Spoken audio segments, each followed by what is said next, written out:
फ़खर काफ़ी देर से और महमल कुछ पॉइंट उठा रही हैं, उनका पॉइंट लेके फिर मैं आपके पास आती हूँ। ठीक है सर? मैं सिर्फ ये कह रहा हूँ कि जो आपने कहा ना कि ये सिलेक्टिव अकाउंटेबिलिटी, देखिए जब भी अकाउंटेबिलिटी का प्रोसेस होता है ना, उसके ऊपर ये इल्ज़ाम रहता है कि वो सिलेक्टिव अकाउंटेबिलिटी होती है। किसी भी आप नेशनल लेवल पे देख लें, जब भी अकाउंटेबिलिटी हुई तो कहा गया कि सिलेक्टिव है, तो होती भी है सिलेक्टिव, ये नहीं कि नहीं होती। मेरा ये ख्याल है कि जब रिपोर्ट्स पूरी सामने आ जाएं तो वो फिर पता लग जाता है कि सिलेक्टिव। और अभी ये कहा गया कि 36 अरब रुपए जो झगड़ा साहब ने चुराए हैं या करप्शन किए, मेरा ज़ाती तौर पे ख्याल है ये ऐसा है, होता नहीं है। आप अगर रिपोर्ट पूरी आए, होता ही है कि बाज़ नीचे अफसर्स, पूरी एक मशीनरी है ना, उनसे कोई नेग्लिजेंस हो गई, वो भी करप्शन में डल गया।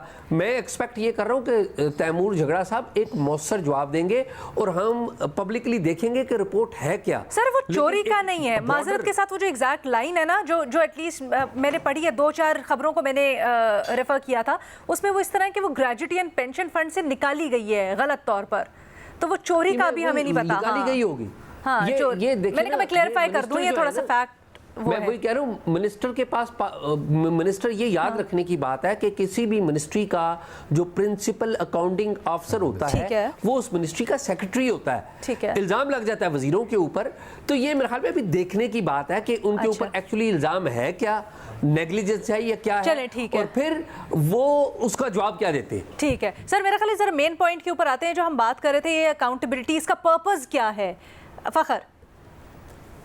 अलीना देखें, पहली बात तो ये कि मैं एजाज़ की इस बात से बिल्कुल मुत्तफ़िक हूँ कि ये तमाम सियासी जमातों को और तमाम सूबाई हुकूमतों को इस हवाले से ये कमेटीज़ बनानी चाहिए जो कि ये सुपरवाइज़ करें अपने जो प्रोविंशियल गवर्नमेंट्स हैं उनकी ओवरऑल परफॉर्मेंस को भी, और इस तरह की कोई भी मुबैना करप्शन हो उनके हवाले से उनको सुपरवाइज़ करना चाहिए।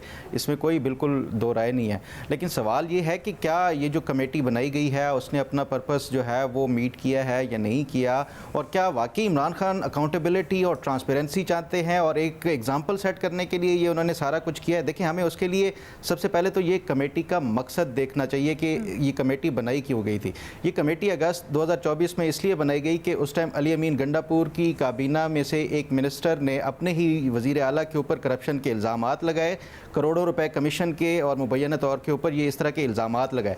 उसके बाद इमरान खान के पास तमाम खबरें पहुँची कि ये खैबर पख्तूनख्वा की हुकूमत में करप्शन के हवाले से बहुत सारी कहानियाँ सामने आ रही हैं। तो उस इमरान खान की इंस्ट्रक्शन के ऊपर एक कमेटी बनाई गई। उस कमेटी का मकसद तो ये था कि ये मौजूदा जो हुकूमत है उसकी करप्शन को बेनकाब करे या तहकीकात करे कि वाकई करप्शन हो रही है या नहीं, या उनकी जो सूबाई काबीना का एक वज़ीर अगर ये इस तरह के इल्ज़ामात लगा रहा है तो उसकी वो निशानदेही की जा सकती। लेकिन कमेटी ने क्या किया, पिछले दौर की एक जो है वो आई वॉश करने के लिए मौजूदा हुकूमत के कोई करप्शन का वो नहीं कर रहे, वो पिछले एक हुकूमत के एक वज़ीर के जो है वो अपने पॉलिटिकल पॉइंट स्कोरिंग के लिए, क्योंकि ये तैमूर सलीम झगड़ा हो या कुछ बाकी जो पीटीआई के अरकान हैं उनकी अली अमीन गंडापुर के साथ जो सियासी तौर के ऊपर मुखासमत है वो सबके सामने है, क्योंकि सबको ये इल्म है कि कौन कौन वज़ीर आला का उम्मीदवार था और किस तरह अली अमीन गंडापुर ने इन सब का पता साफ करके खुद वजारत आला संभाली है। तो ये एक पॉलिटिकल उसके लिए देखें कमेटी बनाई गई थी इस मौजूदा हुकूमत की करप्शन के लिए, और कमेटी ने जो है वो तहकीकात करके जो इल्ज़ामात और ये जो नए वो पिछली हुकूमत के ऊपर लगाए हैं। माजरत हमारे पास वक्त कम है, जरा हम अपना आर्गुमेंट छोटा करेंगे। बज़ाहिर यही लगता है कि एक छोटी सी बात, इससे बज़ाहिर यही लगता है कि मकसद अकाउंटेबिलिटी या करप्शन बेनकाब करना नहीं है, मकसद जो है political point scoring with in party. ठीक है फ़खर, आपका पॉइंट आ गया, वो किया गया है। मज़हर साहब या एजाज कौन कहना चाहेगा? अलीना, मैं भी आप ऐड कर लें। मैं एक मिनट महमल के पहले पॉइंट ले लेते, फिर आप लोग एक दफ़ा ही जवाब दे दीजिएगा। प्लीज़ ज़रा छोटा रखिएगा आर्गुमेंट। महमल, देखिए लीना, पहली चीज़ तो ये है कि एजाज ने जो बात की, मैंने और फ़खर ने तो कहीं भी पीपल्स पार्टी या नून लीग की बात नहीं की थी। हमने तो कहीं पे भी ये नहीं कहा कि उनको अपनी कमेटीज़ नहीं बनानी चाहिए, इंटरनल अकाउंटेबिलिटी नहीं करनी चाहिए। हम बात ये कर रहे थे कि पीटीआई एक क्रूसेडर बन के करप्शन के खिलाफ आई, इंटरनल अकाउंटेबिलिटी की बातें भी करते हैं, चीज़ें भी बनाते हैं। अभी मज़हर साहब ने और मैंने बात की थी जस्टिस वजीउद्दीन वाली रिपोर्ट की, क्या बना उसका, कोई एक्शन लिया? फिर मैंने आपको नैब की एग्जाम्पल दी कि इमरान खान साहब के दौर में क्या नैब ने जब वो केसेस करने लगे, क्या इमरान खान साहब ने अपने लोगों पर किया? अभी आप देख लें, अभी रिसेंट एग्जांपल देख लें, आजम स्वाति साहब ने खैबर पख्तूनख्वा के जो स्पीकर हैं बाबर सलीम, उनके ऊपर करप्शन के इल्जामात लगाए हैं। शेर अफजल मरवत साहब ने मिसाल यूसुफ साहिबा के ऊपर लगाए हैं।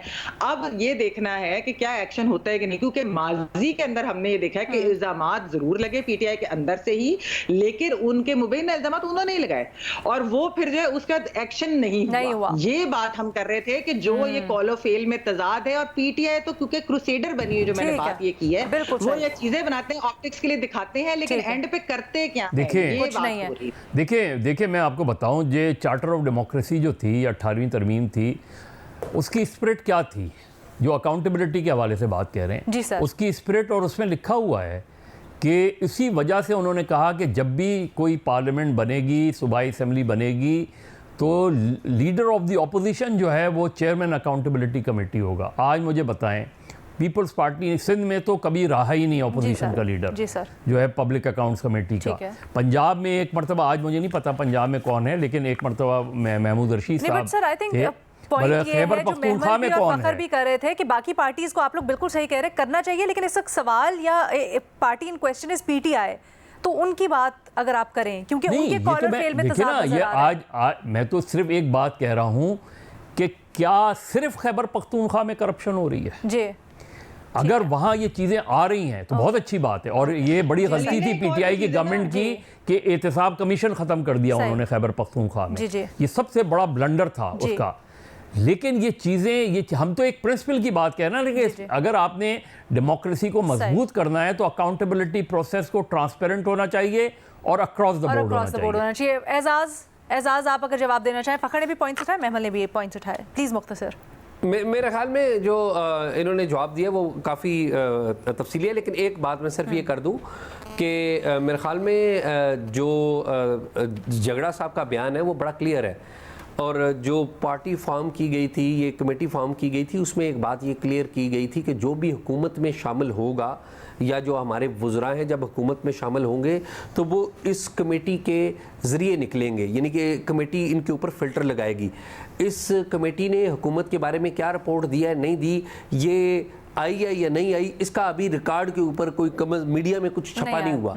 ये पॉसिबल है कि इन्होंने इसकी हुकूमत के हवाले से करप्शन के बारे में कोई रिपोर्ट दी हो, अपने चेयरमैन को दी हो, तो अभी ये सिर्फ ये कह देना और हतमी तौर पे ये कह देना कि देखिए इन्होंने पुराने, तो आप इसलिए कबल अज़ वक्त समझ रहे हैं कि जब तक पूरी रिपोर्ट नहीं आती और बाकी लोगों की भी नहीं आती, जो कि अभी तक बात नज़र में नहीं आई है, एटलीस्ट मीडिया के ऊपर तो नहीं आई है। तो जी, हमारे तजियाकारों की आपने राय देखी, थोड़ी सी डिफरेंट है, लेकिन एजाज अपना इनिशियल कमेंट विद होल्ड कर रहे हैं, कह के कि जो कमेटी की रिपोर्ट है पूरी की पूरी, उसके ऊपर अभी सवाल है कि आया वो बाकियों की भी कमेटी जांच पड़ताल करेगी, नहीं करेगी। बट महमल और एजाज साहब, फ़खर अपने आर्ग्यूमेंट के ऊपर कायम है कि पाकिस्तान तहरीक इंसाफ की अकाउंटेबिलिटी के प्रोसेस के अंदर जो कहते हैं वो होता नहीं है और ज़्यादातर सियासी वेंडेटा नज़र आता है।